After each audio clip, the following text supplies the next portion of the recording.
What is the most heinous thing you witnessed your roommate doing? In the dimly lit apartment that we shared, my roommate's unexpected guests arrived, resembling mythical creatures summoned from a discount store's depths.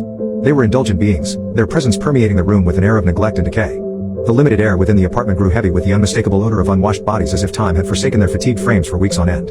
Yet, it was their lazy tendrils of cigarette smoke that wafted through the air, weaving a toxic aroma around the furniture. Who smokes cigarettes in someone's apartment, with the windows closed? Summoning my manners, I offered a hesitant greeting, raising an eyebrow in silent inquiry. With determination, I opened the windows wide, as if freeing captive birds into the wild, and switched on the fans in a desperate attempt to salvage the atmosphere of our living space. Sensing my unease, my roommate casually mentioned their plan to venture out for drinks, extending a lackluster invitation for me to join their memorable escapade. Politely declining, I chose to stay alone, in the cigarette-reeking apartment. Exhausted from the day's toil, I surrendered to the comforting embrace of sleep and was out cold by the time of their return from that ill-fated bar. It's now 3 a.m., and I wake up to a few intriguing noises. Coming from the living room, I hear faint moans that sound like those of a dying elephant. Behind the low-frequency moaning, I hear a distinct clap, clap, clap. I think to myself, ugh, no way really? I had to pee, and the only way to get to my bathroom was to sneak right by them. So I stumble out, just as handbeast number 1 lets out this blood-curdling moan shriek. By impulse, I just go, Jesus Christ, my ears. One of the hideous handbeasts engages deer in headlight stare. In that moment of fate, my eyes fixate on a horrifying sight unfolding before me. The once pristine white couch is now marred by a gruesome display of deep crimson blood stains and toppled beer bottles. A large woman kneels motionless, her gaze locked with mine, reflecting the terror that engulfs her.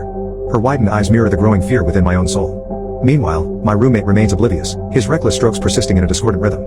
He was beating it up. Suddenly, the girl's face contorts, transforming into a mask of anguish. A primal and bone-chilling sound escapes her lips, resonating through the room with a piercing intensity that shakes me to my core. In that haunting moment, the room transforms into a chamber of despair, burdened with unspoken words and shattered promises, the air heavy with their weight. The ominous silence that follows her cry hangs like a shroud, a palpable reminder of the irreversible damage that has been wrought upon our sanctuary. My roommate gets this look of utter revulsion on his face. You didn't? You did. Oh my god. And pulls out of her stink hole, as she projectiles poop all over the couch and him. He jumped back, but not in time to avoid getting sloshed with the next wave. His chest was covered in beer poop slush. He looked up at me, with a face sadder than that of a trench digger during the First World War. The stupid wildebeest of a girl was just kneeling there, excreting wave after wave upon my fallen brethren. Help me out, I can't get up, she screamed as she continued to pump out poop juices. That heinous smell. I ran into the kitchen and immediately blew chunks deep into the sink. He ran into the bathroom and did the exact same. I go back to survey the damage, and she's still immobile, defeated, kneeling there in doggy mode. The couch is thoroughly tarnished, the entire apartment now smells like death, and she's now bawling her eyes out. Okay, look, this is just so terrible. I don't know what to say. This is beyond gross, I can't believe. Like, what is wrong with you? But okay. Let's God damn it, let's get you cleaned up, and then you two dolts are going to fix this. She just looks at me with these doe eyes, I can't move. What? I think to myself. Help me up. No, I am not going to step into that oozing pile of waste. I can't get up by my.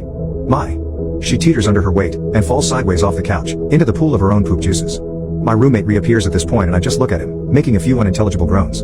My confused words were mere dismayed squeaks, as the room reeked of regurgitated Applebee's sliders. I grab my stuff and go spend the night in a hotel.